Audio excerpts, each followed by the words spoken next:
Muy buenos días. Es un placer y un honor participar en esta segunda conferencia plenaria del espléndido evento que nos convoca. Y sobre todo es una alegría muy grande presentar a Carmen Vázquez, profesora de Filosofía del Derecho en la Universidad de Girona, investigadora de la Cátedra de Cultura Jurídica de esta misma universidad. La profesora Vázquez ha realizado estancias de investigación en el Instituto de Investigaciones Filosóficas de la Universidad Nacional Autónoma de México, en la Universidad de Miami, en la Universidad de Northwestern y en la Universidad de Nottingham. Ha participado además en diferentes proyectos de investigación, tanto en España como en múltiples eventos académicos en Europa y Latinoamérica. Desde la publicación en 2015 de su libro De la prueba científica a la prueba pericial, la profesora Carmen Vázquez ha contribuido intensamente a la reflexión sobre el uso probatorio del conocimiento experto. Esas contribuciones comprenden múltiples artículos y el libro La prueba pericial en el razonamiento probatorio. Además, ha impulsado diversos proyectos de libros colectivos, entre los que quisiera distinguir Estándares de prueba y prueba científica, Debatiendo con Tarufo, del Derecho al razonamiento probatorio y el razonamiento probatorio en el proceso judicial, un encuentro entre diferentes tradiciones. La profesora Carmen Vázquez ha sido además coordinadora académica del Máster en Razonamiento Probatorio, al que tanto debemos agradecerle la conformación de esta comunidad académica en torno a la teoría general de la prueba. Profesora Vázquez, su tiempo.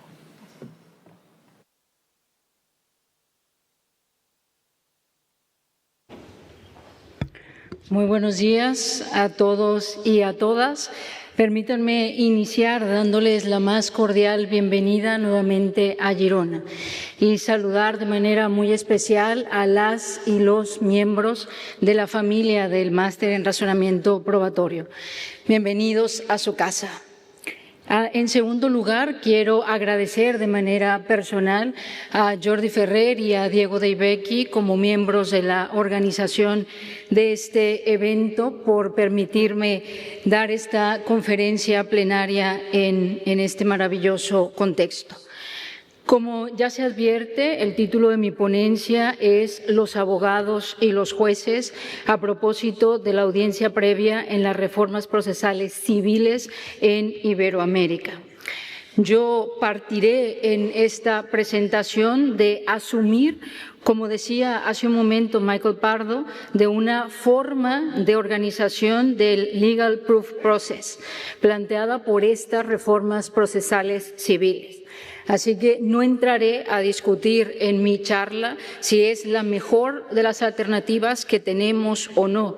Más bien me concentraré en el análisis de algunas piezas de esa reforma y en lo que considero debates faltantes en la misma.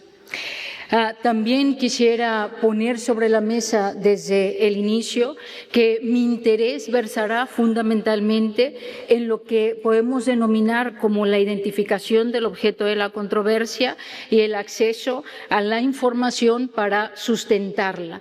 Propiamente no ahondaré en razonamiento probatorio, sino en las cuestiones previas, en las cuestiones preliminares indispensables para la calidad del razonamiento probatorio. Todos ustedes tienen ya a través de la aplicación un pequeño handout con las 5 ideas fundamentales que desarrollaré a lo largo de mi ponencia. Y empezaré precisamente por la primera de ellas. Y esto nos lleva a situarnos en nuestra región, en la región iberoamericana, compuesta por los países latinoamericanos y España.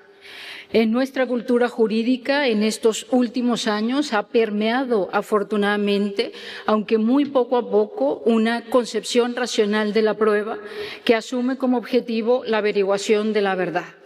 Y se está cuestionando una concepción netamente persuasiva, comprometida con lo que se ha identificado como la verdad procesal.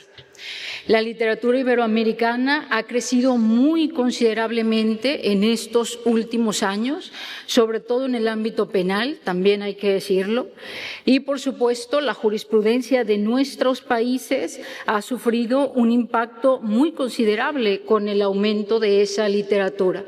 Ahora, a nivel jurisprudencial, se están debatiendo temas que antes era imposible encontrar en esos criterios jurisprudenciales. Entre los ejemplos que se pueden señalar, por ejemplo, están los estándares de prueba, una noción inexistente en nuestra cultura jurídica hasta hace algún tiempo, cuestiones relativas a la prueba testifical y la psicología del testimonio, y se han dado algunos pasos incipientes en el contexto de la admisibilidad de la prueba pericial. No obstante, hay muchísimo todavía por hacer en una cultura jurídica que a veces pareciera haber de alguna manera vivido o crecido de espaldas a la prueba. Un ejemplo muy reciente de esta afirmación es de inicios de abril de este año, y es el alud de comentarios por parte de abogados a una reforma procesal en el ámbito laboral español que ahora obliga a que las partes presenten sus pruebas documentales y sus informes periciales solo con 10 días de anticipación, nada más y nada menos que al juicio oral. Varios abogados y grandes despachos de abogados se han quejado amargamente de esta reforma, diciendo que esto es proporcionar información a la contraparte, que es mostrarle la estrategia procesal que tienen y entonces darle la oportunidad de debatirla, como si el juicio oral precisamente no fuera uno de sus principales objetivos. También, he de decir, ha recibido algún comentario muy positivo, como por ejemplo que por fin se da un golpe a ese culto abogacil a la sorpresa, o que esto sí permitirá llegar a acuerdos razonados entre las partes. Y este es justo uno de los temas que, como veremos, me parece indispensable repensar a la luz de las reformas en la región. El acceso temprano a la información sobre la que las partes pudieran sostener sus pretensiones. Me pregunto, ¿cómo se le puede pedir a los ciudadanos que busquen llegar a acuerdos antes del proceso judicial si no les hemos garantizado institucionalmente el acceso a la información relevante? Ahí tenemos, por ejemplo, la reciente, popularmente conocida como Ley de Eficiencia del Servicio Público de Justicia Española, de inicios de este año, que establece como requisito de procedibilidad de una demanda que las partes demuestren que antes han acudido a algún método adecuado de solución de controversias en vía no jurisdiccional. Es decir, las partes podrían no tener claro cuáles son los puntos de controversia porque, entre otras razones, no saben qué pruebas pueden tener para sustentar sus peticiones. Tradicionalmente, esto precisamente ha sido parte del proceso judicial. Y, de hecho, las reformas a las que aludiré prevén que lo sea de la audiencia previa. Dadas las tendencias actuales en torno a los acuerdos entre las partes y la eficiencia de los sistemas de justicia, creo que al menos debemos interesarnos en cómo llegan las partes a ese contexto. Es decir, hay que preocuparse porque tengan acceso a la información relevante que podría permitirles una decisión racional sobre si acuerdan o sobre qué acuerdan, dadas ciertas posibilidades de éxito de sus respectivas pretensiones. Por ello, creo que vale la pena distinguir entre el conocimiento que las partes deben tener sobre las cuestiones en disputa y el conocimiento que los jueces deben tener para resolver la disputa. En la época actual, el primero no puede depender más del contexto jurídico procesal. Con las dinámicas en boga, todo apunta a que las partes deberían llegar a las puertas del tribunal con el conocimiento suficiente para haber decidido que un litigio es posible. Y, por supuesto, en la ola de estos cambios, la estrategia de ganar los procesos judiciales por sorpresa probatoria debería acabar en nuestro ámbito cultural. Volvamos un poco a ese crecimiento iberoamericano en materia probatoria. Podemos decir, sin lugar a dudas, que hemos prestado prácticamente toda la atención a las decisiones judiciales, fundamentalmente para informar y formar a las personas juzgadoras sobre los criterios de corrección para la valoración probatoria y su toma de decisión. Sin embargo, poca o nula atención se ha puesto a los abogados, entendidos en sentido amplio, es decir, incluidos los fiscales, los defensores públicos, etcétera. Y en todo caso, más allá de los modelos normativos que hemos construido, poca atención, desafortunadamente, hemos puesto en ciertos datos empíricos que podrían incidir de forma muy relevante en esos modelos. Por un lado, la poca información empírica que tenemos sobre la calidad del abogado litigante promedio en la región nos arroja datos importantes si queremos idear procesos orales con exigencias a las partes para que haya algo así como una división del trabajo cognitivo. En otras palabras, que no todo dependa única y exclusivamente de las personas juzgadoras. Por otro lado, los hallazgos de las investigaciones de la psicología cognitiva sugieren que factores irrelevantes que no deberían afectar al juicio podrían causar sesgos sistemáticos y predecibles en los procesos decisionales de esas personas juzgadoras.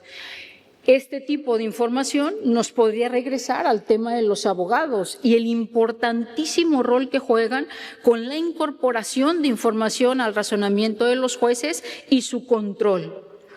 También nos puede regresar a la importancia de esos modelos decisionales a los que aludía como criterios de corrección que nos permitan identificar cuándo un razonamiento probatorio está sesgado.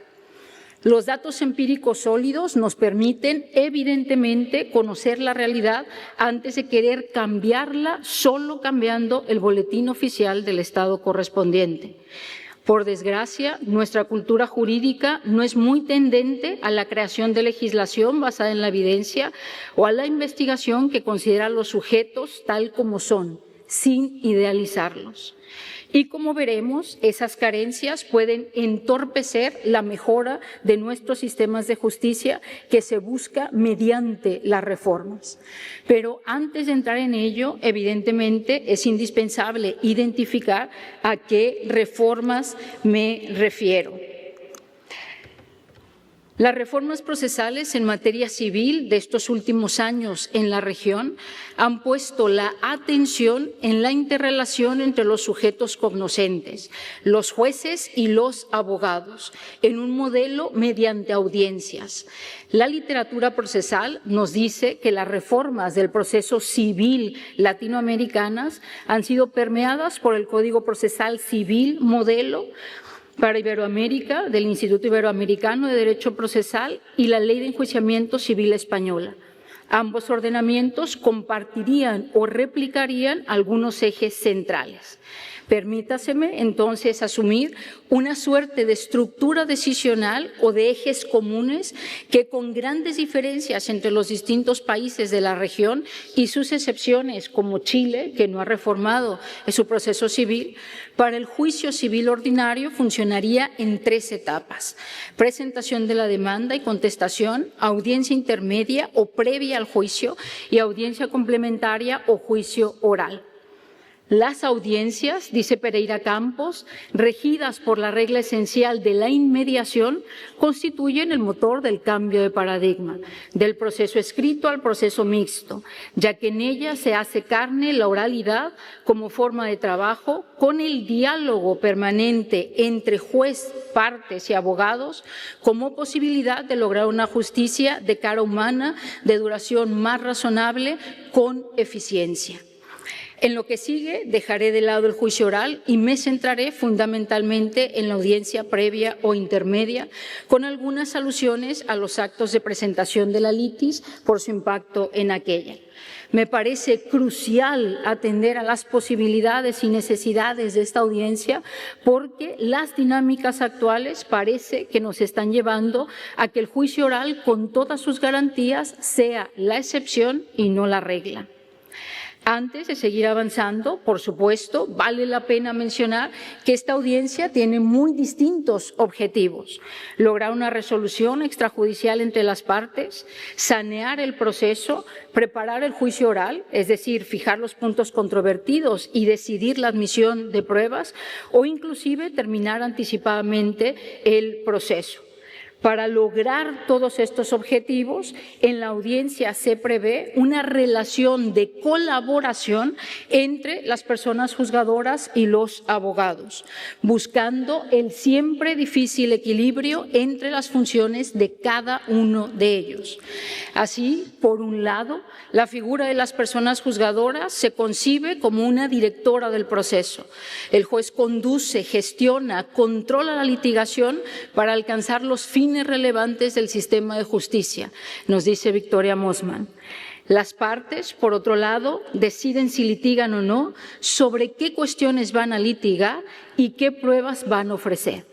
Para ese rol, los sistemas jurídicos parecen hacer exigencias a los abogados contenidas en conceptos jurídicos indeterminados, como buena fe procesal, colaboración, deber de veracidad, cumplir con el estándar del buen litigante. Siguiendo a Anzanelli, la reconfiguración de los respectivos roles de los sujetos técnicos típicos del proceso, jueces y abogados, involucrados en la búsqueda de nuevos objetivos de las fases preparatorias, representa en verdad el principal referente de las transformaciones realizadas en este contexto. Desafortunadamente, la realidad parece ir a contracorriente de las expectativas sobre los abogados, de ese modelo del estándar del buen litigante, una realidad que podría impedir las dinámicas de colaboración y dialógicas pretendidas mediante un modelo por audiencias. Una de las conclusiones de los muy pocos estudios empíricos con que contamos en la región, el ejercicio de la abogacía en América Latina del Centro de Estudio de Justicia de las Américas, nos dice: la profesión de la abogacía hoy se enfrenta a una situación de crisis por estimarse que los y las profesionales carecen de la formación necesaria, pero también por percibirse un ejercicio poco ético. Una conclusión sumamente preocupante. Hay 3 ejes temáticos, cada uno de ellos en sí mismos problemáticos, que podrían explicar esta situación. Por un lado, la enseñanza del derecho en las universidades. Cada vez tenemos más facultades de derecho en la región y menos mecanismos de control sobre su calidad, lo que genera una tremenda diferencia entre los egresados de derecho. Esta situación ha empeorado con la pandemia, dada la creación de facultades de derecho online. Pero pese al aumento de las facultades, hay cada vez una mayor masificación en las aulas, lo que trae, por supuesto, límites muy relevantes sobre cómo se enseña. La enseñanza sigue siendo fundamentalmente mediante clases magistrales. Son excepcionales las prácticas, las clínicas o la enseñanza mediante casos. Además, sigue existiendo una cierta asunción formalista que limita la enseñanza jurídica a solo una de las fuentes del derecho, la ley. El resultado, un proceso de aprendizaje memorístico y muchas veces acrítico. Pero es que además hay temas que resultan clave en el escenario de todas las reformas y siguen sin enseñarse en las facultades de Derecho, como el razonamiento probatorio o los métodos alternativos de solución de controversias. Ya en el 2014, el proyecto Tanning América Latina identificaba precisamente a la resolución alternativa como uno de los grandes desafíos de la formación de los abogados.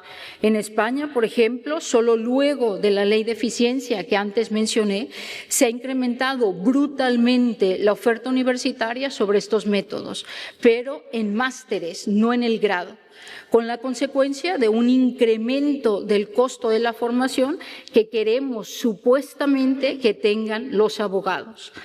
Hay que entender, como lo hizo el Ministerio de Educación argentino en el 2015, que la deficiente formación de los abogados compromete el interés público, poniendo en riesgo de modo directo los derechos y los bienes de los habitantes. Y, por supuesto, sin la correspondiente educación, la posibilidad de una genuina reforma en la práctica es casi imposible. El segundo eje temático que podría explicar las conclusiones del CEJA es la habilitación estatal para el ejercicio de la profesión del abogado litigante. En muchos lugares no se distingue entre la titulación en Derecho y la habilitación para ejercer como abogado. Ejerce todo aquel que se haya titulado con independencia de las correspondientes eficiencias. Y ahí donde se tiene una habilitación para ejercer, hay que preguntarse cuán adecuada es. En España, por ejemplo, hay muchísimas quejas sobre los dos pasos que supone esa habilitación. Por un lado, sobre el llamado máster de la abogacía, es una recapitulación de lo visto en los 4 años de facultad, pero que nos cuesta miles de euros, dicen los estudiantes. Y sobre el examen estatal posterior, que es una prueba escrita con 75 preguntas de opción múltiple que supuestamente evalúa conocimientos prácticos, no solo teóricos, de la abogacía. El tercer eje temático es el control del ejercicio profesional. En algunos lugares solo se conocen los casos más escandalosos que llegan a los tribunales por mala praxis. Del resto, nadie controla nada. No hay colegiación obligatoria y la idea es que el abogado puede hacer lo que quiera, lo que sea, para ganar el caso o proteger los intereses de su cliente o los suyos propios. Por supuesto, no hay prevención de lo que se consideraría como mala conducta. Cuando sí hay colegiación obligatoria y se regula su función como vigilantes del ejercicio profesional, la pregunta es, ¿qué hacen de hecho los colegios para controlar el ejercicio profesional? En la región conozco de muy pocos casos de inhabilitación de abogados, mucho menos en el ámbito civil. En Estados Unidos, por ejemplo, hay listados públicos de abogados sancionados por su mal ejercicio por parte de los colegios de abogados. Se les ha retirado la colegiación y están suspendidos o inhabilitados de por vida. Por supuesto que a esto podríamos agregar un cuarto eje temático relacionado con la cuestión sobre la formación profesional continua que requiere un abogado. Por ejemplo, en toda la ola de reformas en materia penal en América Latina, la atención siguió centrándose exclusivamente en los jueces y no en los abogados, que fueron muchas veces captados por escuelas de teatralización de su función. Quizá para reformar nuestros sistemas o para que haya genuinamente cambios mediante las reformas, es indispensable repensar la importantísima profesión del abogado litigante. ¿Es solo una profesión liberal o también de interés público? En definitiva, hay que dar los pasos para tener, de hecho, abogados que realicen una cooperación cualificada y, si es lo que se quiere, hasta conciliadores. Los datos no parecen sugerir que ya los tenemos, por más que las reformas lo digan. A nivel fáctico y probatorio, hay una cuestión clave para las partes, más allá del abogado y la calidad del abogado. Y es que esas partes deben decidir primero si van a litigio o no, sobre qué cuestiones litigar y luego qué pruebas van a ofrecer, lo que debería llevarnos a pensar que deben tener garantizado el acceso a la información para tomar esas decisiones que les hemos dicho que pueden tomar. La pregunta ahora es, ¿lo tienen? Antes de llegar a la audiencia previa, como lo comentaba hace un momento, en algunos sistemas se le pide a las partes que intenten acordar, pero sin que institucionalmente aseguremos nada para que ese consentimiento sea informado para ambas partes. De hecho, como también lo mencionaba, la idea es que la audiencia previa permita fijar el objeto de la controversia una vez que las partes se comunican sus pretensiones en la demanda y su contestación y se hayan ofrecido ciertos documentos básicos acompañando a aquellas. Es más, en la audiencia previa también se pueden presentar aún alegaciones complementarias, identificación de hechos nuevos, lo que puede llevar a incorporar nuevas pruebas incluso antes del juicio oral. En este panorama vale la pena preguntarse, ¿cómo se puede consensuar? ¿Cómo se le puede pedir a las partes que acuerden antes de conocer todo lo anterior? ¿O para qué sirve que las partes se comuniquen entre ellas a efectos de llegar a un acuerdo si no se van a presentar mutuamente de forma transparente todos los argumentos? No nos interesamos institucionalmente en el acceso a la información para las decisiones de acordar o no, pero sí pretendemos valorar la conducta previa de las partes en la consecución de una solución negociada con el fin de evitar lo que ahora en el ámbito español se identifica como el abuso del servicio público de justicia. A manera de ejemplificación de ese abuso, el legislador español identifica recurrir injustificadamente a la jurisdicción cuando hubiera sido factible y evidente la solución consensuada de la controversia, o en los casos en que las pretensiones carezcan notoriamente de toda justificación, impactando en la sostenibilidad del sistema. La pregunta del millón es si las partes pueden hacer esos cálculos sensatos, no solo sobre la factibilidad de una solución consensuada, sino incluso sobre la justificación de sus pretensiones, si no tienen la información sobre el caso o el sistema jurídico, por ejemplo, no ha establecido cuándo un conjunto de pruebas es suficiente. Pero imaginemos que las partes deciden ir al litigio. ¿Tienen garantizado el acceso a la información para fundar sus pretensiones? A nivel institucional, tradicionalmente han estado previstas algunas actuaciones preprocesales que parecen sugerir que nuestros sistemas sí han considerado relevante la cuestión de que las partes accedan a la información que funda sus pretensiones, como ciertos documentos o el relato de un testigo. Aunque, hay que decirlo, más bien se suele producir una preparación privada y no acudir a esas actuaciones preprocesales. Una preparación que realice el abogado conversando con su cliente, recopilando datos y documentación que considere. Esas actividades previas son esenciales, desde luego. No están reguladas en ninguna parte porque todo se confía a la iniciativa del abogado litigante. Lamentablemente, el mismo no suele ser instruido acerca de cómo llevar a cabo esta importantísima labor. En todo caso, los abogados han tenido a disposición en nuestros sistemas jurídicos las medidas de aseguramiento de la prueba, por ejemplo, por peligro de extinción de vestigios o práctica de la prueba, que algunas veces esto ha colapsado con la anticipación de la práctica de la prueba cuando, por ejemplo, es un testigo que por estar enfermo podemos perder esa información. Sobre la anticipación de la práctica de la prueba, vale traer a la mesa el artículo 381 del Código Procesal Civil brasileño, que regula la producción anticipada de la prueba y prevé que ésta se puede dar cuando el previo conocimiento de los hechos pueda justificar o evitar la proposición de la acción, o la prueba a ser producida sea susceptible de viabilizar la autocomposición u otro medio adecuado de solución de conflictos. No obstante, una reciente investigación de Antonio Cabral muestra que los abogados hacen muy poco uso de esta herramienta. Al menos Antonio identifica 3 razones: el tiempo, la producción anticipada dura poco de 1 año y 3 meses, el carácter contencioso del procedimiento y la mala formación universitaria o desactualización de los abogados que les impide utilizar este medio. Aunque también él identifica que puede ser fruto todo de una cultura jurídica que está acostumbrada solamente a producir prueba en el contexto del proceso judicial o del juicio oral.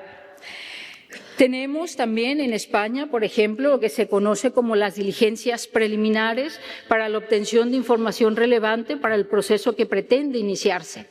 Esas diligencias preliminares se exige cuestiones fuertes para las partes que lo solicitan, porque éstas deben fundamentar circunstanciadamente el asunto objeto del juicio que quieren preparar.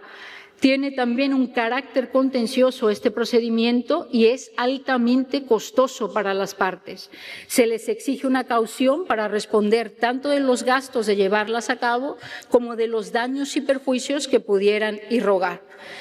Todos estos recursos, desde luego, aumentan el tiempo del proceso judicial y los recursos a invertir, lo que puede ser un recurso imposible para las partes más desaventajadas. En este tipo de escenarios podemos también encontrar la inversión de la carga de la prueba en el caso concreto por parte del juez, lo que hemos llamado la dinamización de la prueba, que se realiza cuando se considera la disponibilidad o facilidad probatoria que tenía la parte a la que no le correspondía la carga. ¿Qué resultados nos ha dado esta institución? Uno de los grandes problemas es que se solía dinamizar la carga de la prueba en la toma de decisión misma sobre el caso. Eso quería decir que la parte afectada ya no podía aportar prueba si así lo decidiera. Por supuesto, una situación que generaba mucha inseguridad jurídica para todos. Pero la pregunta más relevante en este punto es si con esa institución realmente se incentivaba a las partes a que presentaran las pruebas que tenían a su alcance. Víctor de Paula Ramos, en el 2020, analizó las sentencias de 4 tribunales brasileños desde la entrada en vigor de su Código Procesal Civil en el 2015 para ver si la dinamización decidida en el caso había aumentado el conjunto probatorio. Y la respuesta contundente es negativa. Desafortunadamente, no tenemos más datos empíricos. Ante esa situación de nuestros sistemas jurídicos y la concepción tradicional de acceso a la información temprana para las partes, la pregunta que me parece importante plantearnos ahora es: ¿y si nos interesamos en la conducta de las partes previa al proceso judicial, como hemos visto que lo propone la Ley de Eficiencia española, pero antes de hacerlo a efectos de sancionarlas, más bien para poder exigir algo más que alegaciones plausibles desde la demanda y la contestación?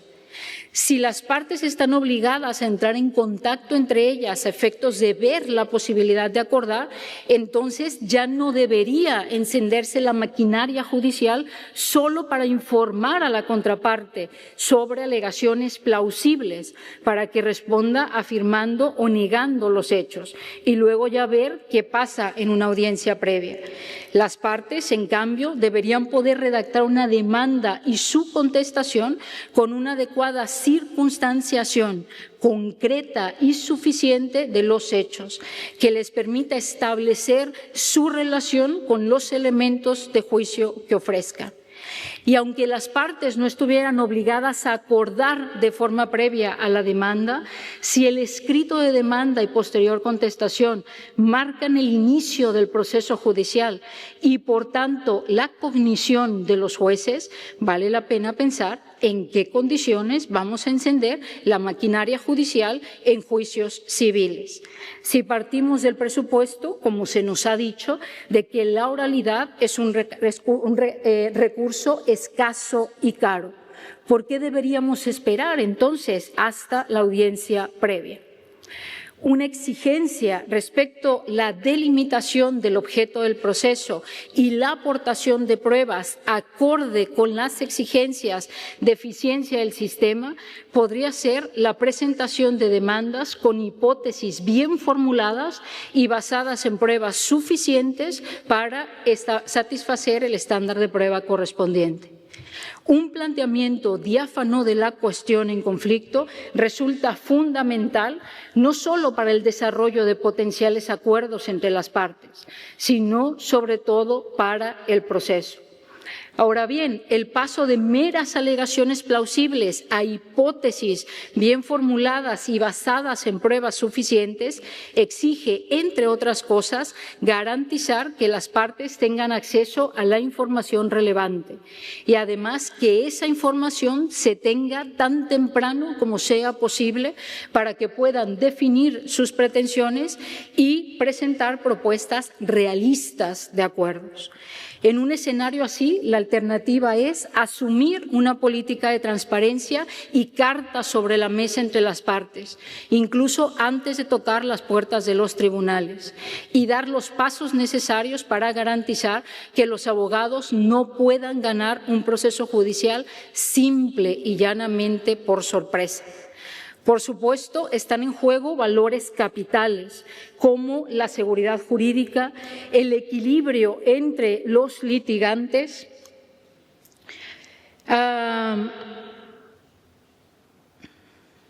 el derecho de defensa y hasta la imparcialidad misma del tribunal, como veremos.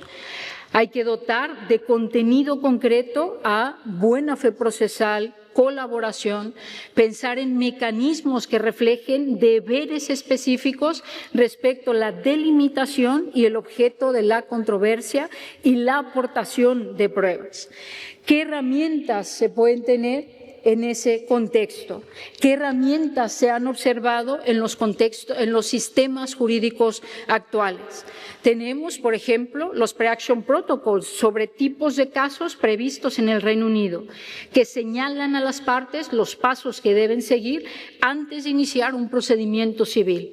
Entre otras cosas, fomentan la exposición clara y transparente desde el inicio y el intercambio de documentos clave entre las partes, documentos que se sabe sistemáticamente se requieren en esos casos, lo que puede permitir identificar puntos controvertidos desde ese momento y resolver los casos sin tocar las puertas de un tribunal.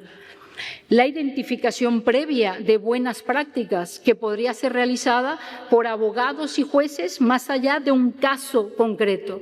En España hemos tenido alguna experiencia con estas guías de buenas prácticas sobre escritos, informes orales y actuaciones judiciales acordadas por los Tribunales Superiores de Justicia de Cataluña y las Islas Baleares y los consejos de abogacía correspondientes.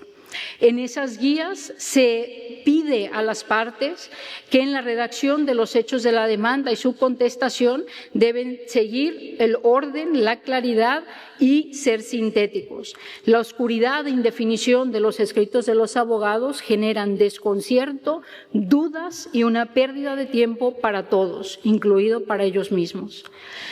No deben utilizar la fórmula de la negación conjunta al contestar, y deben introducir un relato alternativo en caso de existir a cada uno de esos hechos. Podemos pensar también en qué nos puede añadir a todas estas cuestiones el propio derecho sustantivo. Pensar la prueba al regular sustantivamente determinadas situaciones sería algo muy positivo que nuestros legisladores deberían hacer para pensar en el acceso a la información probatoria al regular las cuestiones, como se ha hecho, por ejemplo, en materia de responsabilidad médica en España. La regulación establece, por ejemplo, qué debe contener el expediente médico, qué información debe estar presente y el acceso sistemático, muchas veces de forma electrónica, a ese expediente.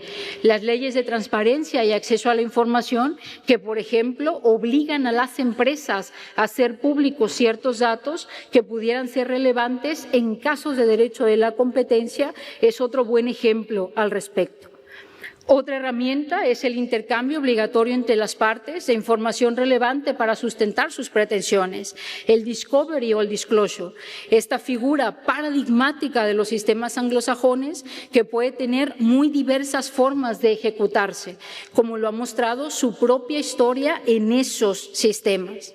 En los sistemas de la región solo lo ha incorporado Panamá, con la curiosidad de que todo el material probatorio descubierto se incorpora al expediente judicial, y en España, por una normativa europea, se prevé únicamente en procedimientos de reclamación de daños por infracción del derecho a la competencia. Estas alternativas, estas 4 alternativas, distintas incluso en su vinculatoriedad y puestas en marcha en diferentes contextos, están pensadas para que las partes, sus abogados, puedan conocer el caso antes de la audiencia previa, algunos incluso antes de tocar las puertas del tribunal. Bajo su paraguas se puede valorar la conducta de las partes, una vez que se han establecido obligaciones claras respecto a la delimitación del objeto de la controversia y las pruebas, no meras etiquetas o buenos deseos o moralización de la conducta de las partes y sus abogados. Me gustaría, en todo caso, que se entienda que no estoy necesariamente proponiendo una suerte de trasplante automático de alguna de estas instituciones. Más bien, quisiera poner sobre la mesa ciertos debates o compromisos que éstas suponen, como el acceso temprano a la información, los deberes específicos en materia probatoria para las partes y un cambio cultural en la abogacía. Todas estas cuestiones podrían guiar las reformas procesales y también la educación jurídica en las facultades de Derecho o el control del ejercicio profesional. No hay otro camino para la eficiencia de nuestros sistemas jurídicos más que mejorar la calidad de los abogados y dotarlos de herramientas necesarias para tocar la puerta de los tribunales con casos sólidos. Además, que ello garantizaría, desde luego, el derecho de defensa de los ciudadanos como parte del acceso a la justicia. Hay un tema más a tratar una vez que hemos llegado a este punto, y es el último de los temas. Y es que si esos abogados de los que hemos estado hablando no juegan un rol de colaboración o cooperación cualificada con los jueces en el contexto de la audiencia previa, corremos el riesgo de que estos, las personas juzgadoras, decidan de manera sesgada, parcial, solo con la información que ellos consideren. Esta preocupación ya la ha puesto sobre la mesa la propia doctrina procesal con relación al amplio abanico que deben tomar de decisiones que deben tomarse en la audiencia previa. Por ejemplo, Palomo nos dice: se ha señalado por algunos autores que este necesario y mayor contacto del juez con las partes y con la materia objeto de la controversia podría llegar a generar el riesgo de que quedara contaminado y puesta en duda su imparcialidad y neutralidad al momento de dictar sentencia. Palomo dice: la clave ha de estar en no apartarse de las bases del sistema procesal civil, del principio dispositivo, de la justicia rogada, etc. La cuestión es que llevar a cabo todas las tareas que se pretenden en la audiencia previa puede muy fácilmente afectar de forma inconsciente el proceso de conocimiento de las personas juzgadoras. En ese contexto decisional se podría potenciar el ya de por sí ubicuo sesgo de la confirmación si la misma persona delimita la controversia y también la decide. Los datos empíricos que arrojan los muy distintos, muy diversos estudios realizados por la psicología cognitiva son muy claros. Nuestras capacidades cognitivas tienen importantes limitaciones. Si utilizamos el llamado códice de los sesgos cognitivos, podemos identificar contextos de conocimientos en los que nuestras limitaciones se pueden manifestar más fácilmente. Cuando necesitamos actuar rápido, cuando tenemos mucha información información o, por el contrario, tenemos poca información o deficiente. En esos contextos, por ejemplo, respectivamente, hay una tendencia sistemática de las personas a fijarnos en detalles que confirman nuestras creencias existentes, a colmar lagunas informativas con situaciones que no son familiares o a favorecer opciones más simples sobre más complejas. Estas heurísticas o sesgos o atajos cognitivos pueden dar lugar a errores sistemáticos en el procesamiento de la información, que se identifican respectivamente como sesgo de consenso falso, sesgo de confirmación o sesgo de grupo. Los sesgos cognitivos no son un error lógico o inferencial. Estamos hablando de desviaciones del correcto razonamiento debido a ciertos patrones de comportamiento o de razonamiento que pudieran explicarse precisamente por las limitaciones que los seres humanos tenemos en nuestra atención, en la memoria o incluso debido al entorno en el que conocemos. No se trata tampoco de errores concretos o contingentes o aislados o aleatorios. Estas desviaciones siguen patrones repetitivos y predecibles. Hay un buen número de investigaciones de este tipo que analiza el proceso de conocimiento de las personas juzgadoras. Desafortunadamente, en Iberoamérica son pocos los reflejos que estos datos han tenido en la literatura procesal o probatoria. Para empezar, se han hecho muy pocos estudios empíricos en la región. En general, podemos encontrar artículos, algún libro ya descriptivos de los tipos de sesgos o los resultados de la investigación empírica. Muy pocos se enfocan en un tipo de sesgo o en un contexto decisional específico. Hay incluso bibliografía un tanto contradictoria al sugerir, por ejemplo, que la mejor estrategia es que el juez sea plenamente consciente, cuando se ha demostrado que es un fenómeno más inconsciente que consciente. A nivel de reformas procesales, para identificarlos o atajarlos, el panorama pues, es más bien desolador.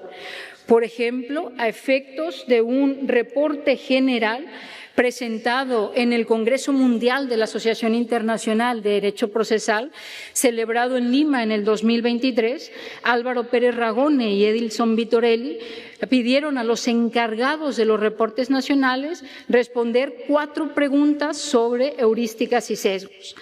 3 interesan aquí. ¿Hay discusiones relevantes sobre los límites cognitivos de los jueces? ¿Dónde son consideradas relevantes? ¿En la regulación, en la toma de decisión, en la revisión y apelación de las decisiones? Los jueces están formados para identificar y evitar factores que pueden llevarlos a decisiones equivocadas, incluidos los sesgos. Hay preocupaciones respecto a los sesgos que pueden surgir en los jueces a partir de su participación en la etapa probatoria. Las conclusiones que presentan Pérez Ragone y Vitorelli respecto a estas cuestiones son muy claras. Hay poca o ninguna preocupación por la capacidad cognitiva de los jueces, por las limitaciones que tienen como seres humanos. Las normas procesales están poco o nada influenciadas por los hallazgos de estas investigaciones. Estas conclusiones dan cuenta, entonces, de que seguimos obviando la parcialidad cognitiva, limitando la parcialidad judicial a las relaciones entre jueces y partes, el interés del juez en el objeto del litigio, que son las causales de recusación y abstención. Causales, además, sujetas a una interpretación sumamente restrictiva por parte de los tribunales. Seguimos también con legislaciones potenciadoras de sesgos. Por ejemplo, cuando se establece que el juez tiene que decidir de forma inmediata después del juicio oral, con independencia de la complejidad del caso, o que el mismo juez decide el orden en que le deben ser presentadas las pruebas, o el juez cuya decisión en primera instancia es apelada y revocada por la segunda instancia, termina él mismo revisando su propia decisión. Es indispensable reconocer nuestra falibilidad, saber sobre los sesgos cognitivos, pero esto no basta. Es necesario adoptar estrategias institucionales que permitan disminuir el riesgo de que ocurran sesgos específicos que podrían generarse en contextos decisionales concretos. Por eso vale la pena volver rápidamente a la audiencia previa y las decisiones que en ella se toman, pues la delimitación de la controversia o la exclusión de pruebas o, en su caso, exhortar acuerdos entre las partes pueden potenciar el sesgo de confirmación. Insisto, si el mismo juez debe decidir sobre todas estas cuestiones y también sobre el fondo del asunto. Hay muchísimos estudios sobre el sesgo de confirmación. Aquí vale la pena solo citar un metaestudio del 2009 realizado por Hart y otros que confirma los hallazgos de varios estudios individuales respecto de que las actitudes, las creencias, los comportamientos y las decisiones previas influyen en la información que se busca posteriormente y cómo se interpreta esa información. Este tipo de resultados, desde luego, reforzarían las dudas de aquellos a los que Palomo criticaba. El conocimiento que necesita tener de un caso un juez que lleva la audiencia previa y todas las decisiones que puede tomar conlleva que se generen hipótesis, creencias, etcétera, que podrían determinar su proceso de razonamiento durante el juicio oral, afectando garantías importantes. Podría inconscientemente usar información que formalmente excluyó para interpretar otras pruebas, o podría dar por probada una hipótesis únicamente en función de las decisiones que tomó en la delimitación del caso, sin considerar las pruebas practicadas durante el juicio oral. Quizá la tarea más relevante que se le está exigiendo al juez de la audiencia previa en la preparación del caso es la identificación de al menos 2 hipótesis alternativas que van a ser comparadas o debatidas en el juicio oral, lo que se ha llamado puntos controvertidos, esos que vertebran el proceso cognitivo del juicio oral. Evidentemente, la identificación de esas 2 hipótesis debe realizarse a la luz de lo que las partes afirman, y de ahí el importantísimo rol de los abogados en la presentación de escenarios alternativos basados en pruebas suficientes.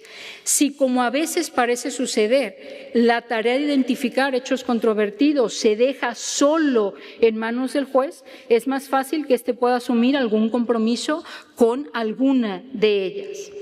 Ahora, vale la pena decir aquí también muy rápidamente que si con ese material probatorio que se tiene no es posible formular 2 hipótesis basadas en pruebas suficientes, entonces el juicio se puede decidir en ese momento procesal por cuestiones de prueba, no solo de derecho. Por cierto, en la audiencia previa los jueces toman decisiones sobre las pruebas que sustentarán esa hipótesis. Les corresponde excluir pruebas. Hay muchos estudios que muestran que los jueces no pueden simplemente deshacerse de la información que obtuvieron mediante esta decisión para luego tomar otras decisiones. Si nos situamos en la Ley de Enjuiciamiento Civil, esta prevé que los jueces puedan hacer indicaciones sobre posibles inferencias probatorias de las partes, que es una prevaloración de un potencial conjunto probatorio. Es desde luego muy positivo la identificación de lagunas probatorias, pero es peligroso, dado los sesgos de los que estamos hablando, que el mismo juez luego tenga que valorar la prueba sabiendo, por ejemplo, que las partes no siguieron sus indicaciones para colmar las lagunas. Por otro lado, los jueces también tienen que exhortar, dicen muchos sistemas jurídicos, cuando no llevar a cabo una actividad conciliadora. Es un tanto preocupante el juez que dice creer firmemente en las soluciones alternativas a lo que ya él mismo identifica como el conflicto judicial. En ese tipo de casos, los jueces pueden asumir una actitud de presión o coacción hacia las partes. Pero hay que preguntarse, ¿cuál será la actitud de un juez conciliador si las partes no llegan a un acuerdo que el juez cree que habría sido posible? Pero es que además, si el juez participa y conoce de información que luego las partes no introducen en el proceso judicial, también podría ser imposible que eliminara esa información de su cabeza. Necesitamos entonces la bifurcación del tribunal, que varios jueces conozcan, al menos 2 jueces conozcan y decidan sobre estos aspectos.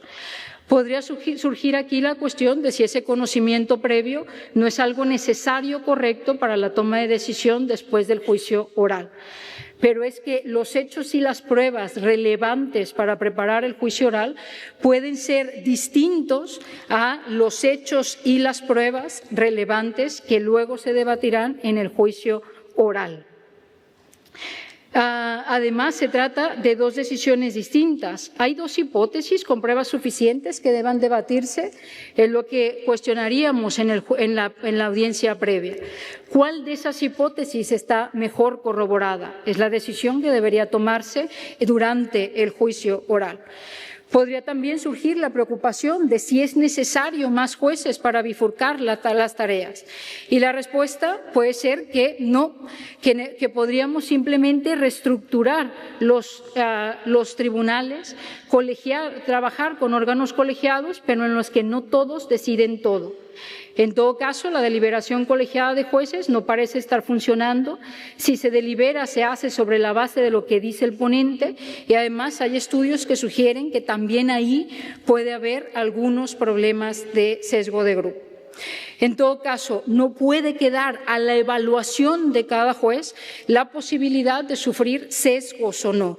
Es indispensable hacer modificaciones a nivel institucional. La división que se propone en sí misma no supone que vamos a tomar mejores decisiones en la audiencia previa. Solo se sugiere como un mecanismo que podría prevenir los sesgos y sus consecuencias para quien debe decidir el caso luego del juicio oral, disminuyendo el esfuerzo o cargas mentales exigibles a ambos decisores. ¿Qué más se puede hacer? Es una cuestión en la que ya no puedo entrar, evidentemente, por cuestiones de tiempo. Entonces, dado que los sesgos cognitivos pueden causar errores en el razonamiento probatorio, proteger el debido proceso cognitivo implica proteger la calidad del proceso decisional. Una brevísima conclusión y termino. Si queremos mejorar nuestros sistemas de justicia, no es suficiente con la búsqueda de reformas que mejoren o busquen mejorar el procedimiento o solo con el desarrollo de modelos normativos. También debemos atender a cómo de hecho son las personas que ponen en funcionamiento ese procedimiento. Es indispensable desarrollar y atender datos empíricos que nos informen sobre las piezas que realmente necesitamos mover.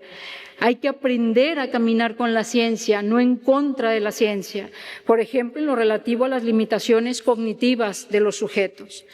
Y un proceso de cambios impulsado por las reformas o por los modelos normativos de razonamiento sobre los hechos exige la apuesta por la formación a los distintos sujetos. Sin una adecuada formación será prácticamente imposible cambiar nada.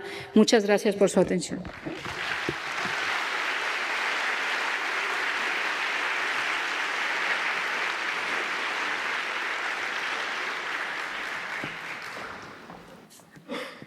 Muchas gracias, Carmen, por esta espléndida conferencia y les recuerdo a quienes participan como ponentes que pueden hacer sus preguntas a través de la aplicación para solicitar palabra. Voy a comenzar por mientras con algunas preguntas que vienen del público.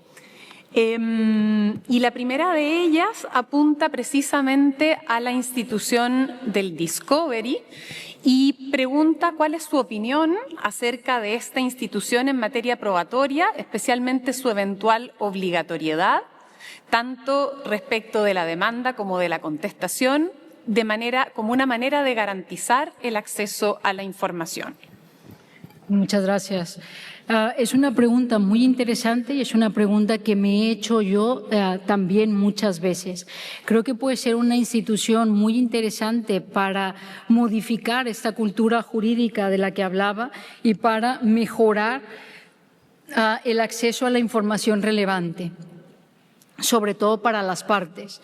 Ahora bien, la experiencia comparada nos muestra que ha habido muy distintas maneras de poner en práctica, de ejecutar esta institución del descubrimiento probatorio.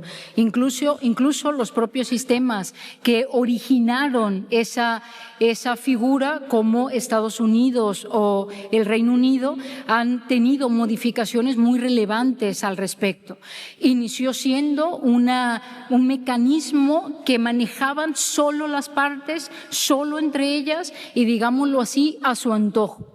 Y se ha ido cambiando esa dinámica del descubrimiento probatorio para incorporarla dentro de las múltiples tareas que realizan los jueces en lo que se ha venido a llamar el management judicial. Entonces, ahora, tanto en Estados Unidos como en el Reino Unido, los jueces tienen una incidencia importante sobre al menos parte del funcionamiento de la institución. En esos sistemas ha funcionado muy bien, me parece, sobre todo en estos últimos años, con esas modificaciones. Así que puede ser muy interesante la incorporación en los sistemas jurídicos de nuestra tradición. Solo hay que atender a cuáles serían las circunstancias características, aquello que podríamos mover en nuestros sistemas para traer esa figura y realmente funcione. Lo digo sobre todo porque en materia penal hay sistemas jurídicos como el sistema mexicano y otros que ya la incorporan. Y en materia penal el gran problema ha sido las malas investigaciones por parte de la Fiscalía. ¿Qué se termina descubriendo? Mala información, mala investigación o que no han hecho absolutamente nada. Entonces, no ha sido en esa línea tampoco un instrumento que haya traído los beneficios que en otros sistemas jurídicos sí que ha traído. Entonces, en resumidas cuentas, podemos pensar en traerla a nuestros sistemas jurídicos, hay que pensar en el conjunto de piezas, una cuestión más compleja del conjunto de piezas para ver cómo encaja. Bien, ha pedido la palabra Flavia Carbonell, si puede ponerse de pie.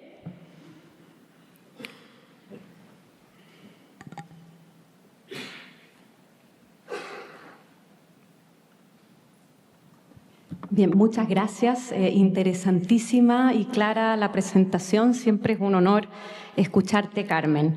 Me ha parecido muy interesante esta idea de buen litigante, ¿no? De modelos de buen litigante. Y yo pensaría que esto es algo que uno podría extender, ¿no? Que a otras cuestiones. Por ejemplo, los sistemas de reglas procesales, uno siempre podría pensar que a ellos subyace un modelo de buen juez o jueza, un modelo de buena litigante. Entonces, la idea sería pensar cuáles son las mejores técnicas o las técnicas más eficaces para obtener ciertos resultados, ¿no? Y en este caso, obtener un mejor acervo probatorio o obtener una mayor probabilidad de acercarse a la verdad de cómo ocurrieron los hechos. Me parece que esto es muy, muy interesante. Entonces, te quería preguntar si se podría aplicar a lo que tú estás diciendo digamos, una doble dimensión. Por una parte, un enfoque estructural que se pregunte por el tipo de norma que necesitamos para alcanzar esos efectos. Por ejemplo, si necesitamos normas regulativas, como tú decías, ¿no? Deberes procesales que en general son escasos, ¿no? Otro tipo de normas, quizás constitutivas, bueno, ya tenemos muchas en el derecho procesal, y qué rol jugaría acá la noción de carga. ¿Ya? ¿Por qué? Porque cada una podría tener asociada unas diferentes consecuencias jurídicas, bien positiva, bien negativa, que entonces bien sancionase, bien estimulase al litigante para comportarse de algún tipo de forma, ¿no? Y en ese sentido, entonces, esta idea primero estructural tendría que unirse con un enfoque funcional, si se quiere, ¿no? De bien promoción, bien castigo a través de distintos tipos de normas, ¿no? Entonces, me parece que, claro, con todas estas técnicas uno podría lograr muchas de las cosas que tú nos has presentado. Muchísimas gracias. Muchas gracias, Flavia. Efectivamente, de hecho, al menos en el ámbito del proceso civil, ahora, aunque no solo del proceso civil, está esta suerte de tendencia a la valoración de la conducta de los abogados a efectos de sancionar esa conducta con efectos probatorios. Entonces, por ejemplo, dar por probado determinados hechos, dada la presencia o ausencia de un determinado comportamiento.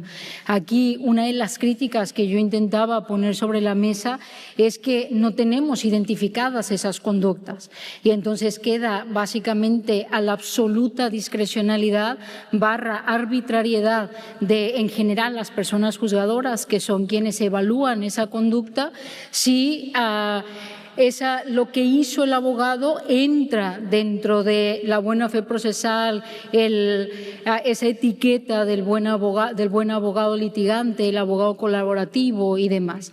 Y me parece que, dado que esta es la tendencia, deberíamos hacer esfuerzos que, por un lado, pueden ser normativos para identificar esas conductas. Yo creo que la experiencia de los sistemas actualmente en ese contexto ha sido muy valiosa, recorriendo caminos diversos a esas reglas. Ha funcionado muy bien, por ejemplo, esta guía de buenas prácticas que se ha puesto en algunos tribunales españoles, en que hay un acuerdo entre el Colegio de Abogados y los jueces para identificar previamente esas conductas, y una vez las tienes identificadas, entonces sí puedes sancionar al otro, digamos, de manera más justificada o incluso hasta más legítima. Para mí, al menos conociendo algunas de las prácticas que tienen los colegios profesionales, por ejemplo, en Estados Unidos, este es otro de los elementos que debería tener un rol muy importante, más allá de las reglas jurídicas que podamos establecer, porque también con esas reglas, si se limita mucho la tarea del abogado, podemos tener como resultado una afectación importante al derecho de defensa por las limitaciones a la conducta del abogado. Entonces, una buena manera de regular esas conductas es cuando lo hacen entre ellos mismos, pero hacerlo de manera seria, de manera efectiva y realmente sancionando. Entonces, efectivamente, una de las alternativas, como tú bien dices, sería pues esas sanciones establecidas por las normas. Hay alternativas más allá de esas normas, siempre, para bien o para mal, todas ellas prevén sanciones diversas, sanciones de distinto calado, entre ellas, desde luego, sanciones también probatorias. Muchas gracias. Muchas gracias. Ha pedido la palabra Livia Moscatelli. Si puede ponerse también de pie, por favor.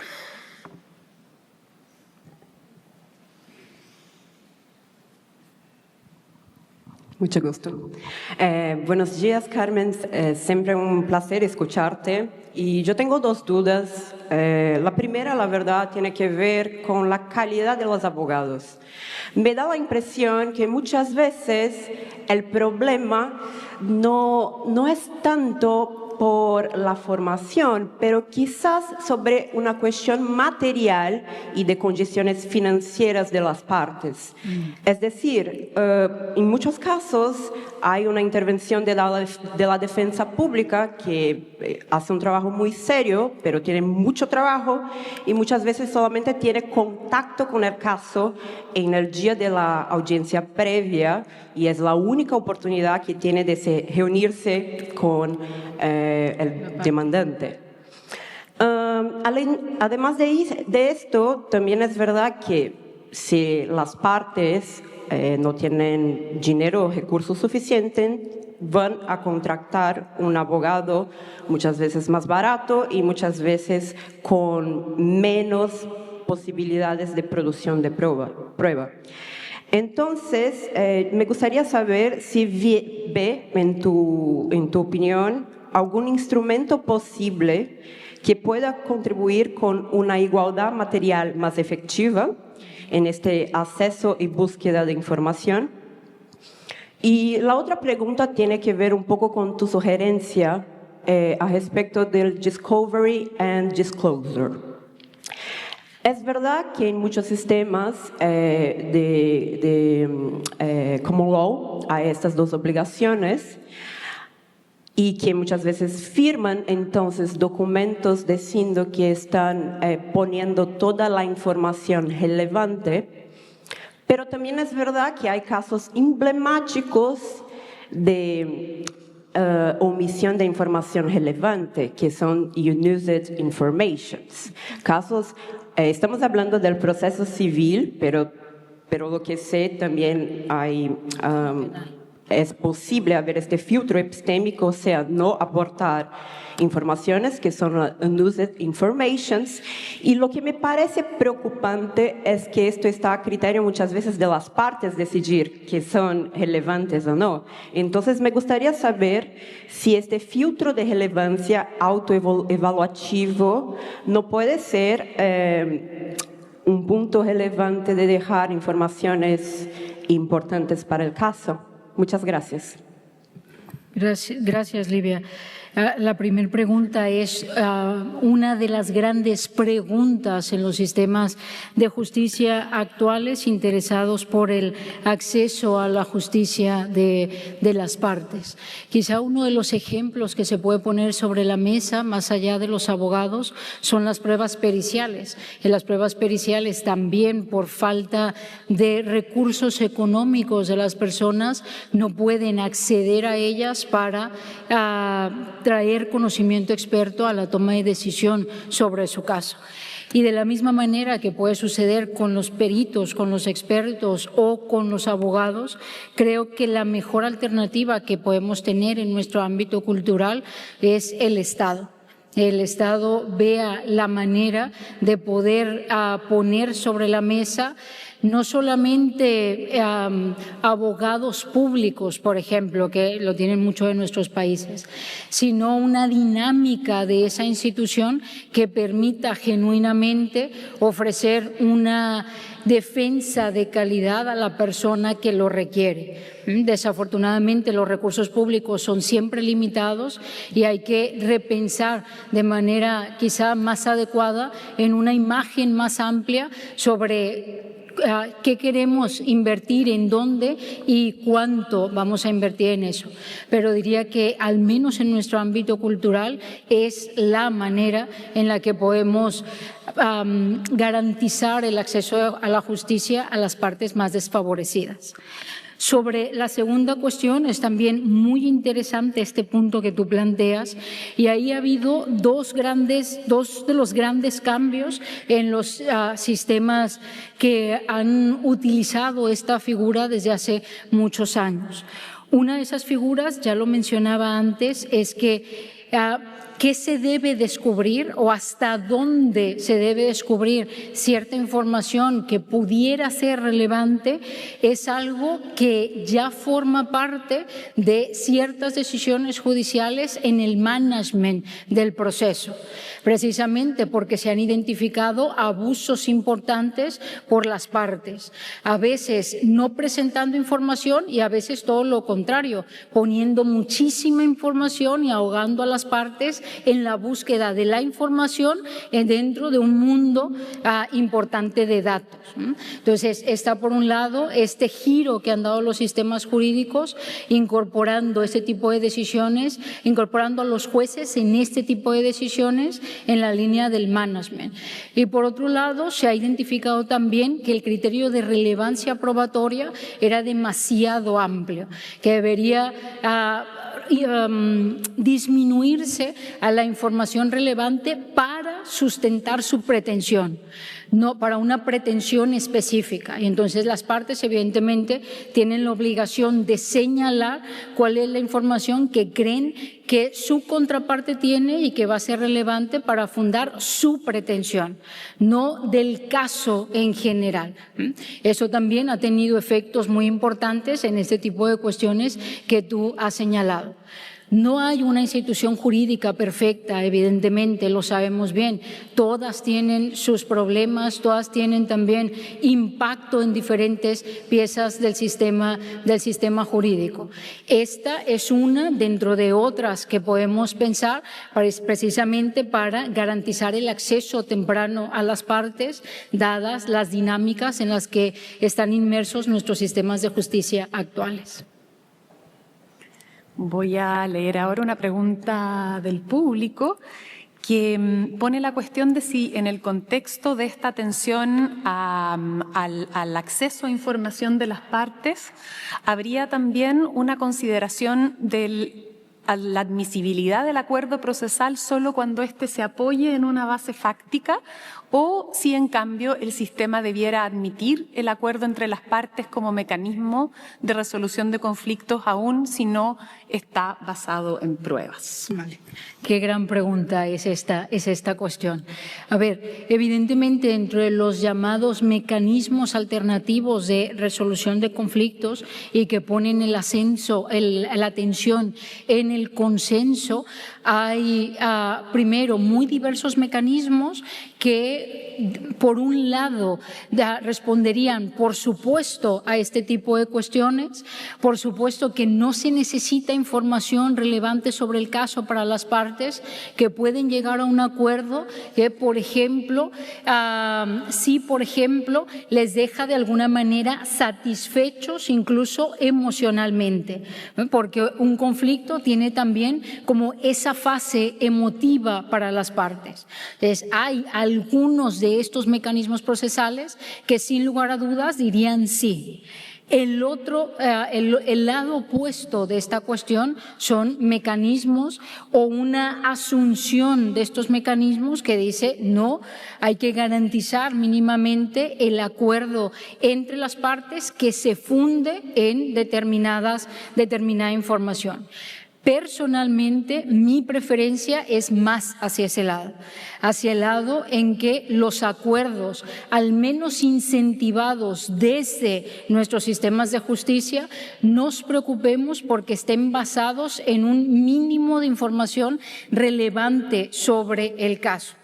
Si las partes buscan otro tipo de mecanismos para llegar a esos acuerdos que no sea sobre la base de esa información, quizá no son los mecanismos que nuestros sistemas de justicia deberían impulsar. Pero insisto, esta es una preferencia política también a raíz de preguntarme qué pasa con un acuerdo en el que las partes no han tenido acceso a esa información y posteriormente tienen acceso a esa información. ¿Cuán bien harían nuestros sistemas de justicia en de alguna manera obligar a las partes a seguir con ese acuerdo o a gastar más recursos en ese acuerdo que si hubiesen conocido esa información no la hubiesen considerado? Entonces, hay múltiples maneras de responder a esta pregunta porque cada vez tenemos un incremento mayor de esos llamados mecanismos alternativos de resolución de conflictos. Depende del tipo de mecanismo, el acceso a la información sobre el caso puede ser más o menos relevante, pero para mí la cuestión clave es qué van a hacer nuestros sistemas de justicia, qué tipo de acuerdos son los que queremos impulsar en aras de la eficiencia de lo que ahora llamamos sistemas públicos de justicia, servicios públicos de justicia. Bien, ha pedido la palabra Leandro Giannini. Si puede, por favor, ponerse de pie. Sí, muchas gracias. Carmen, felicitaciones por tu exposición. Dos preguntas muy breves. Una toca el tema de la colaboración previa, el intercambio de información previa. Quería ver si podías elaborar, está bastante analizado creo en la respuesta a tu pregunta anterior, pero si podías elaborar un poco más, creo yo, en nuestros sistemas no acostumbrados a esa colaboración activa previa, si pudieras elaborar un poco más en la sistematización de criterios que puedan ser trasladados tal vez a un cuadro normativo que regule estos estímulos, sobre el exceso de intromisión que muchas veces por los que estos sistemas habitualmente son criticados cuando son utilizados abusivamente como un instrumento para encontrar parámetros de conducta para alguien que todavía no elaboró su caso y todavía entonces no tiene esa pretensión ya elaborada y entonces solo tiene que acreditar los hechos materiales de esa presentación, sino que tiene que obtener información necesaria para construir algunas inferencias que le permita terminar de elaborar su caso sin incurrir en una excursión de pesca, como se suele decir. Entonces, hay factores en el medio interesantes para sistemas que tal vez no tengan esta clase de experiencias tan desarrolladas que puedan ser útiles y que tú puedas elaborar y compartir con nosotros. Y la segunda, muy breve, es sobre el tema de por qué no funcionan los sistemas de control disciplinario, ¿no?, de la abogacía, ¿no? Sabemos que los sistemas concentrados en la abogacía tienden a ser corporativos, los sistemas que delegan en oficinas estatales ponen muy en riesgo el derecho de defensa y que los jueces no tienen tiempo y por ahí pueden tal vez afectar la imagen y parcialidad, etc. Entonces, si los sistemas multiestamentarios podían ser una alternativa, quería escuchar tu opinión. Gracias. Muchas gracias, Leandro. Era una de las personas que temía que me fuera a preguntar. Leandro, las dos son cuestiones muy complejas que evidentemente requieren un análisis mucho mayor del que tenía la intención de presentar en esta ponencia. En el tema de colaboración se ha estado trabajando mucho de colaboración de los abogados o de lo que ahora llaman el abogado colaborativo. Se ha estado trabajando mucho desde perspectivas muy diversas, incluida la figura del abogado dentro de las propias negociaciones o los propios acuerdos procesales. Entonces, es una figura o una petición de explicación en la que puede ser una ponencia en sí mismo, dado lo amplio de los debates en ese contexto. A mí aquí el punto que me interesaba es simple y llanamente poner sobre la mesa la buena idea que han traído las reformas de pensar en la colaboración cualificada del abogado respecto de la presentación de información, dado que es a las partes a las que les corresponde determinar si litigan, qué información van a presentar sobre el caso y demás. Entonces, a efectos de lo que aquí me ha interesado, he pensado solamente en la colaboración en ese concretísimo aspecto, en que los abogados debemos repensar qué exigencias hay que plantear, exigencias específicas hay que plantear a los abogados para que entre ellos se comuniquen de forma clara, de forma concisa y de forma basada en información las pretensiones que tienen, el caso que tienen. Sobre el resto todavía no he reflexionado mucho al respecto, pero es una de las tareas que tengo porque me interesa mucho precisamente esta cuestión. Y evidentemente el control disciplinario de los abogados es como el control disciplinario de los jueces, grandes temas en los que las alternativas son muy diversas. Uno de los mecanismos que se tiene pues son estos colegios profesionales que yo creo que en la región se han explotado muy poco. Hay colegios profesionales, la mayoría de ellos, la mayoría de nuestros países, la colegiación no es obligatoria y quizá deberíamos pensar en cómo no solamente volverla obligatoria, sino en qué se puede hacer para que esos colegios profesionales funcionen, qué incentivos se puede tener, porque como bien lo decías y concuerdo muy bien con ello, que sean los jueces los que pongan ese control interdisciplinario puede tener importantes incidencias en la imparcialidad.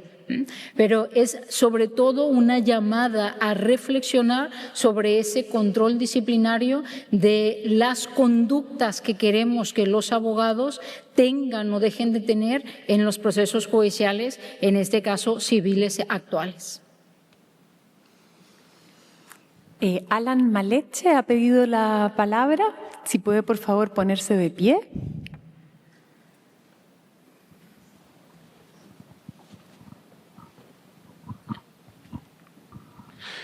Professor, muchas gracias for your presentation. In many African countries like Kenya, where I come from, most litigants or people who go to court appear mostly without a lawyer or legal representation, and they rely heavily on judges to guide them about the processes and how to go about the court processes. So when you talk about procedural reforms, like early disclosure and pretrial decisions be applied fairly in such settings, where access to information and training is unequal and and avoid reinforcing bias and inequality, how do we manage such situations where a judge may be biased and the fact that people don't have access to justice, they may be facing some level of inequality? How would the reforms go in a way to look at those who are unable to even access legal justice? Thank you. I'm so sorry, but I can hear you very well from here. Okay. Could you repeat it, please? Sure. Thank you very much.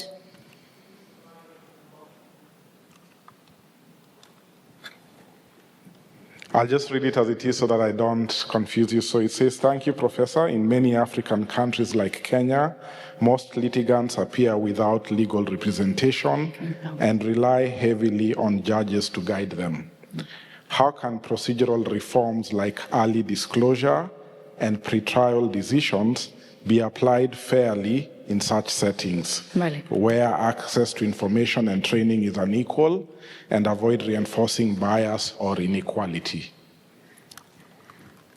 Muchas gracias por la cuestión.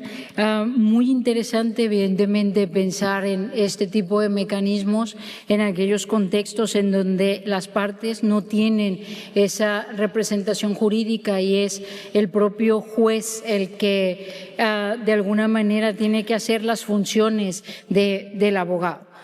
No he pensado en ese tipo de escenarios. El escenario en el que yo estaba pensando es un escenario de reformas procesales iberoamericanas, en donde esa situación no se da en la práctica, pero me parece que puede ser un escenario sumamente complicado, precisamente si consideramos también la última parte el último punto de la charla, que son los sesgos cognitivos de los propios jueces. Si en ese contexto donde no se tiene un abogado y el juez tiene que tomar decisiones, por ejemplo, sobre qué información se va a utilizar él mismo para tomar sus decisiones, qué información sobre realizar básicamente investigación sobre los hechos, en nuestros países históricamente sí hemos tenido esos llamados sistemas más inquisitivos o de corte más inquisitiva que se han mostrado con muchos problemas respecto a las decisiones de esos jueces. Básicamente podemos identificar el sesgo de confirmación. Las personas muy fácilmente podrían decidir desde el primer momento en la investigación de los hechos a la hora de conformar el conjunto probatorio, generarse una hipótesis que simple y llanamente confirman de manera posterior. Entonces, más allá de que no he pensado sobre este tipo de escenarios, dado el escenario en el que yo me concentré, me parece, en términos generales, sumamente problemático si, insisto, tomamos en consideración lo que ahora sabemos sobre las limitaciones cognitivas de las personas. Bien, vamos a leer una pregunta del público que se refiere al rol que tendrían las sanciones respecto de la actuación negligente o de mala fe de los abogados en este contexto. ¿Cuáles son las sanciones? Claro. ¿Cuáles son las sanciones? Claro, ¿cuáles serían las sanciones y el rol de las sanciones en este contexto? Claro, el rol de las sanciones depende también de cuál es la sanción que se haya pensado, se haya establecido. Como lo decía en alguna de las respuestas a las preguntas que me han formulado, ahora mismo se prevén sanciones que tienen que ver, que están relacionadas con cuestiones probatorias, ¿no? Si, por ejemplo, una parte no incorpora cierta información relevante, se puede dar por probado el hecho respecto del cual la parte obligada no presentó información. O se puede perder el proceso judicial si esa parte no incorpora esa información. Y este tipo de mecanismos, este tipo de sanciones no es nuevo en nuestros sistemas de justicia. Hace tiempo que venimos trabajando con ellos. El ejemplo más típico que podemos pensar es en los casos de paternidad. En los casos de paternidad, si una persona, en muchos de nuestros sistemas jurídicos todavía sucede así, Si una persona no está dispuesta a que hagan una prueba de ADN, a dar la muestra para la realización de la prueba de ADN, entonces se le sanciona poniéndole al niño o a la niña como su hijo o su hija. A veces uno piensa que la sanción en realidad es para el pobre niño o la pobre niña, ¿no? No para la persona que no dio esa información. Pero este es un ejemplo que está en nuestros sistemas desde hace mucho tiempo de forma muy tradicional. Entonces, puede haber este tipo de sanciones. También hay sanciones económicas, multas en ese sentido, o en otros sistemas jurídicos, como lo mencionaba durante la ponencia, cuando los colegios profesionales hacen la regulación de ese tipo de cuestiones, pues puede haber una inhabilitación por parte del propio colegio o incluso directamente pues la expulsión del mismo y ya la imposibilidad de seguir litigando. Las sanciones en esto juegan un rol clave en todas estas cuestiones y evidentemente pues hay sanciones más severas que otras, con incidencias probatorias o sin incidencias probatorias. Muchas gracias y vamos a seguir con las preguntas de petición de palabra. Frank Osorio, si pudiera ponerse de pie, por favor. Voy a traer mi agua. Sí, toma. Doctora, muchas gracias. Y solo agregando a la respuesta anterior, ¿cuál tendría que ser el camino en la regulación de estas sanciones específicamente probatorias para que no se consideren antiepistémicas? Desde luego, basado en el hecho de que, creo yo, si se castiga con tener por probado un hecho por un incumplimiento en el descubrimiento probatorio, por ejemplo, o por el incumplimiento del descubrimiento no se admite un medio de prueba, se considera que o son un tipo de reglas antiepistémicas. ¿Cómo tendríamos que caminar para regularlas sin generar este tipo de reglas antiepistémicas? Gracias. Muchas gracias, Frank. Es una estupenda pregunta y es una pregunta evidentemente que las personas que estamos interesadas en el ámbito probatorio, en la corrección de las decisiones fácticas, sistemáticamente nos hemos hecho en este contexto. Fíjate que a mí me ha aclarado mucho este tipo de debates, una distinción que se ha puesto muy sobre la mesa en el contexto del management judicial, porque han distinguido entre las implicaciones que tiene decidir un caso y las implicaciones de la litigación como un todo. Si nosotros a través de estas sanciones, por ejemplo, logramos, supongamos en un mundo tendente a lo ideal o a lo positivo, si así lo calificamos, que los abogados mejoren sus prácticas, incluso en algunos casos con esas sanciones antiepistémicas, pero la litigación como un todo mejora, entonces quizá estaremos dispuestos a que en algunos casos tengamos esa pérdida epistémica, porque en la totalidad ganaríamos mucho en la determinación correcta de los hechos. Evidentemente, esto también es una cuestión susceptible de medirse y nuestros sistemas jurídicos que no están acostumbrados, que no es parte de nuestra cultura jurídica, la medición continua de cómo funcionan las reglas, cómo funcionan los movimientos, las reformas que hemos hecho, podríamos, cambiando esa cultura, medir este tipo de cuestiones. Saber si efectivamente, por ejemplo, las sanciones establecidas a los abogados por su mal comportamiento, por la mala fe procesal, su falta de colaboración cualificada, etcétera, están incidiendo en, por ejemplo, la incorporación de más información relevante a los casos, etcétera, etcétera. Si tuviéramos datos sobre esto para apoyar ese tipo de cuestiones, entonces sería un mecanismo procesal adecuado, viendo la litigación en su totalidad, más allá del caso específico. Hay que hacer cambios y medir el impacto de los cambios. Si tenemos un resultado favorable, fantástico, la litigación como un todo mejoraría, y si no, pues hay que repensar y identificar entonces qué tipo de mecanismos, qué otras sanciones o más allá de las sanciones, qué necesitamos hacer. Emilia Bustamante ha pedido la palabra, si por favor puede ponerse de pie.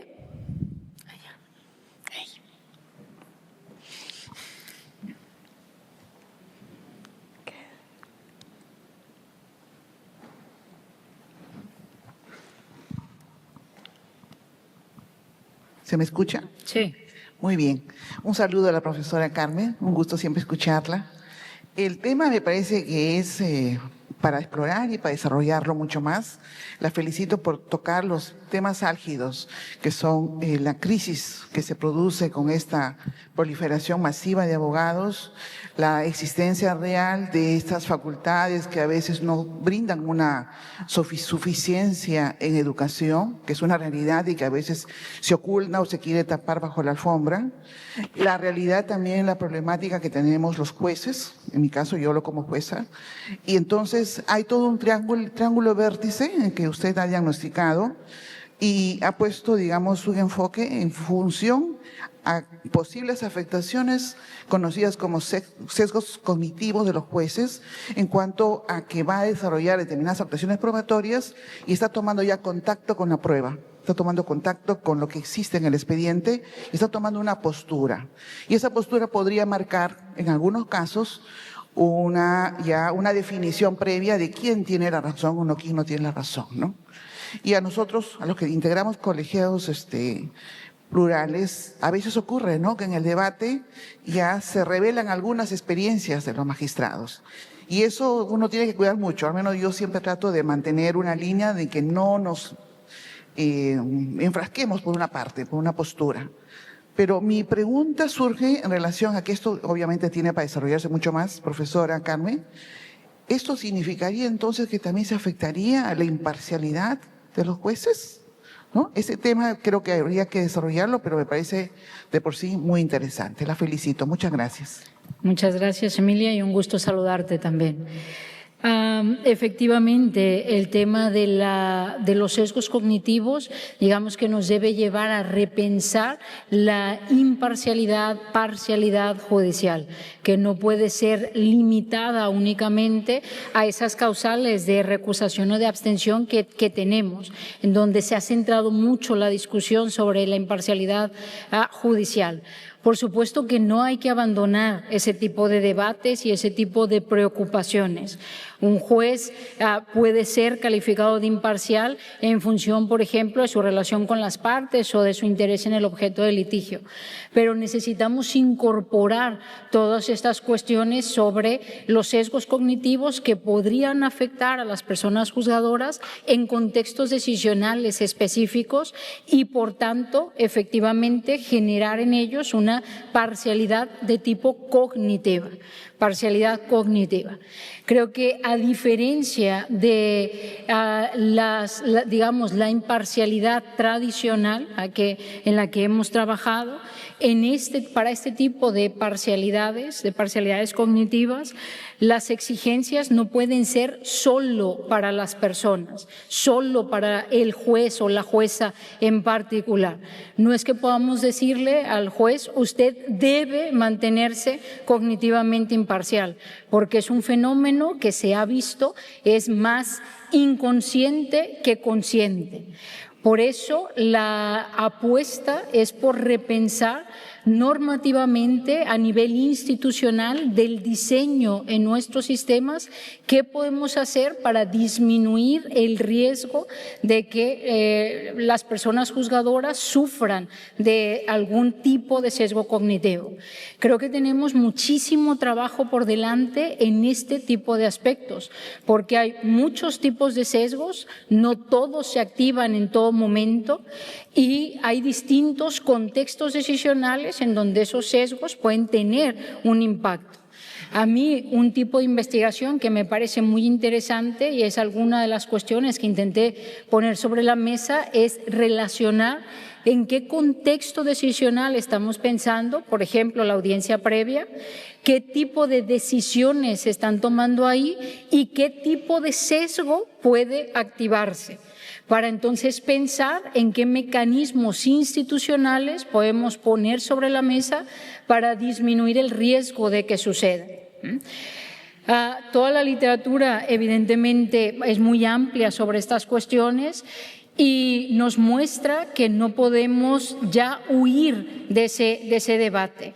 Más bien hay que repensar de qué manera incorporar estas cuestiones en los distintos temas en los que abordamos las decisiones judiciales. Gracias. Bien, se nos va desgraciadamente acabando el tiempo y de todas maneras teníamos varias preguntas, varias peticiones de palabra solicitadas. Voy a dar tiempo para una última porque nos han pedido que cerremos en la hora que estaba prevista. Fernando Lucas Avesilla, si pudiera ponerse de pie. Allá.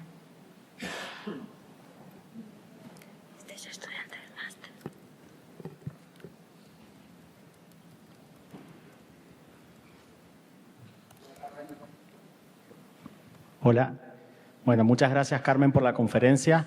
Mi pregunta es muy breve y quería consultarte, así como se han hecho estudios empíricos o tal vez se pone el ojo en el tema de los litigantes y de los abogados, muchas veces hay como un fuego cruzado entre la gente que litiga y los que trabajamos dentro del Poder Judicial. Entonces mi pregunta va orientada si te parecería correcto o conveniente que también se hicieran controles periódicos del ejercicio de la magistratura, como podrían ser exámenes o algún tipo de control para mantenerse en el cargo, y cómo realizar esto, por ejemplo, para garantizar que hay formación en razonamiento probatorio o en determinados ámbitos, y cómo hacer para que estos controles o evitar las injerencias de otros poderes, como el Poder Ejecutivo o cualquier otro poder, en el judicial, digamos, si es que se exige algún control periódico para mantenerse en el cargo. Muchas gracias. Gracias, Fernando.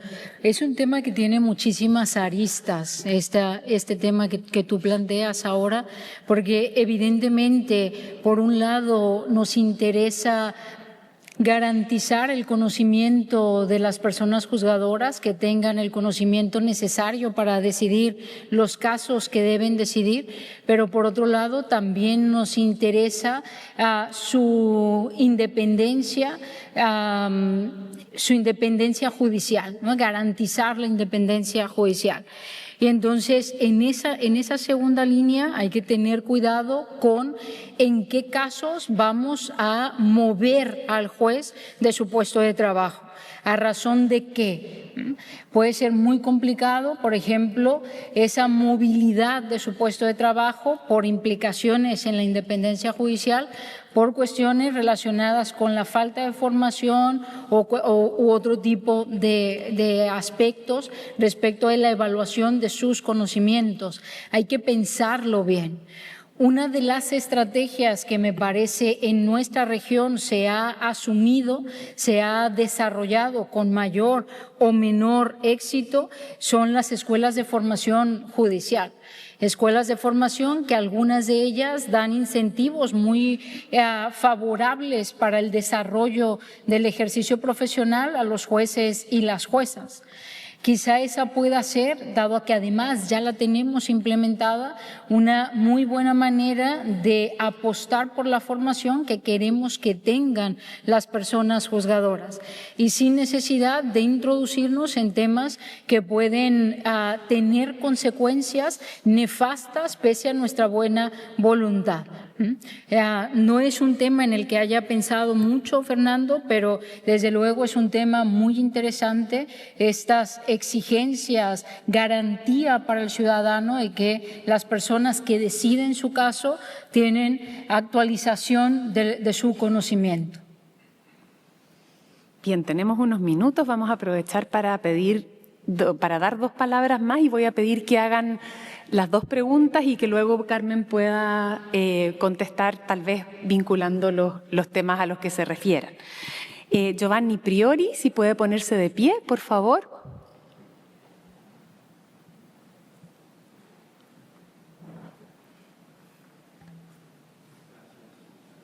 Daniela, muchas gracias. Carmen, muy brevemente por el tiempo. Me inquieta particularmente tu propuesta de la bifurcación del tribunal. En aras de defender que los jueces no puedan tener sesgos, es lo que he entendido. Por favor, corríjame si he entendido mal. Y eso, claro, nos puede llevar a volver casi 2000 años de historia, cuando el proceso efectivamente estaba dividido en dos etapas.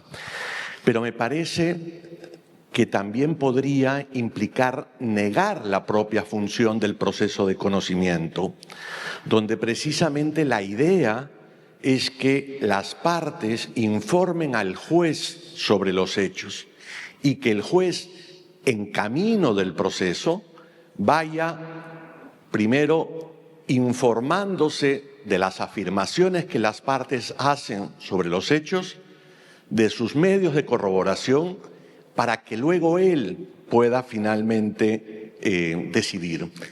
Me parece que la bifurcación supone negar la propia esencia del proceso que está de conocimiento. Hablo solo del conocimiento para esos efectos, pero es una inquietud que me nace a partir de tu propuesta. Gracias.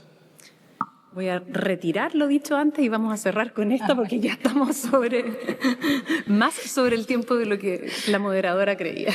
Y es una de las preguntas más complicadas quizá. A ver, no una delimitación solamente a la cuestión muy interesante planteada por el profesor Priori. No digo que la bifurcación del tribunal va a permitir eliminar o erradicar los sesgos cognitivos en general, solamente la posibilidad de disminuir un sesgo de confirmación, un sesgo cognitivo muy concreto que tiene mucha evidencia empírica detrás, dado que las decisiones que debe tomar el juez de la audiencia previa suponen muchos de los peligros identificados en la investigación empírica para que este sesgo se active muy rápidamente.